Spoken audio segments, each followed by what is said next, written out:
Bismillahirrahmanirrahim. Prime Minister Madam Vikram Singh, Vice President Faisal Naseem, Honorable Ministers, distinguished guests, ladies and gentlemen. Fazna and I are pleased to welcome Your Excellency to the Maldives on your first official visit to our country following my election as President.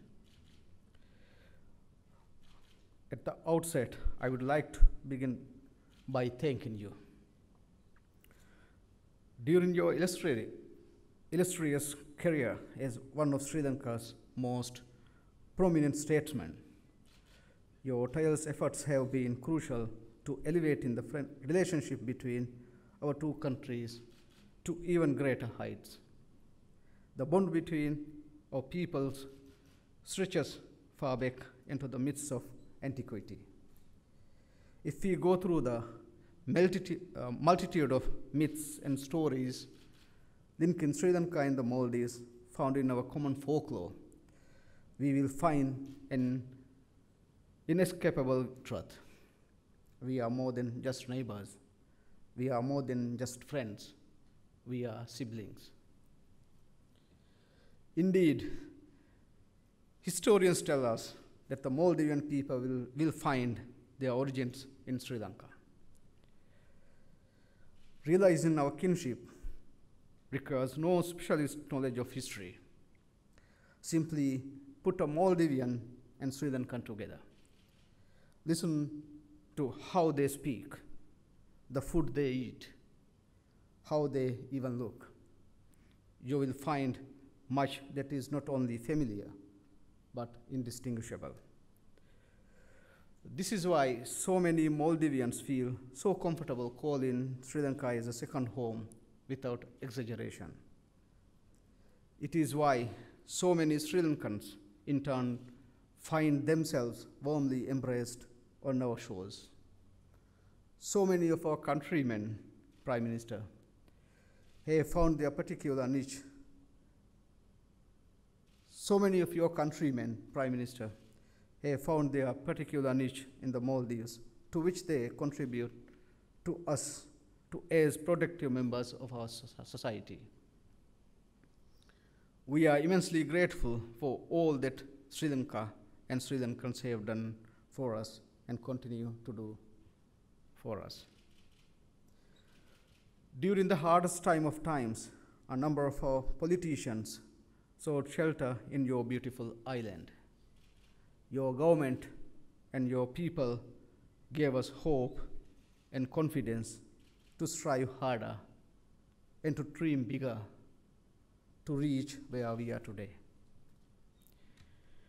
Due to these ties, it is not difficult to foresee a future in which we can take our cooperation to new heights, already evident in the many memoranda of understandings we have signed during this visit.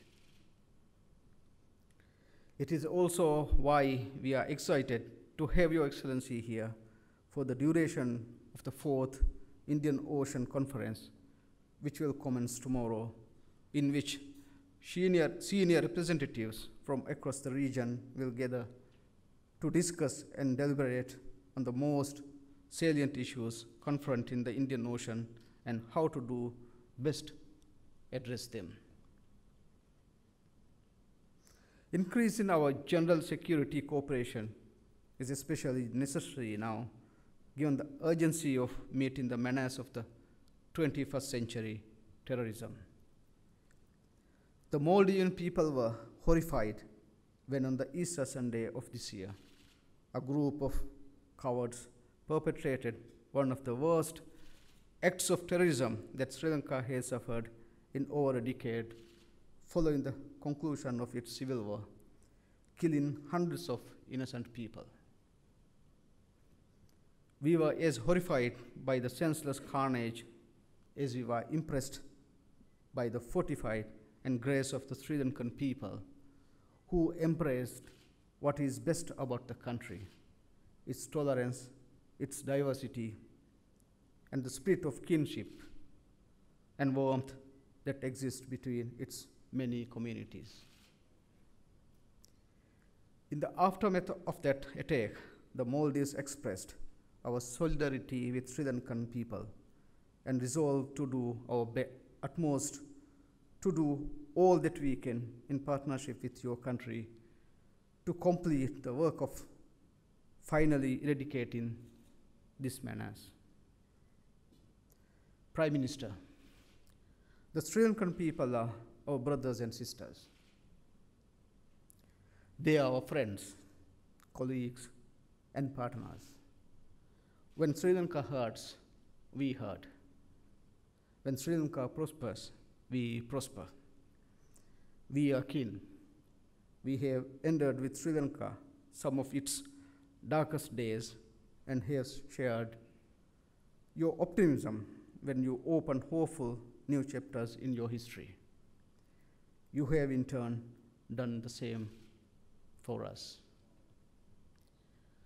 This is because several of the most important journeys our countries have undertook, we have embarked on together. Whether it be the work of strengthening our respective democracies, ensuring the peace, prosperity, and security of our part of the Indian Ocean, or ensuring an effective governance framework for the South Asia region, these are all our common responsibilities. The outcome we desire, one and the same. In meeting our mutual challenges, I am comforted not only by the knowledge that Sri Lanka, with whom we have always had such excellent relations, is our fellow partner, but that Your Excellency, one of Sri Lanka's long-standing political luminaries, will be there to help guide the way. Thank you very much.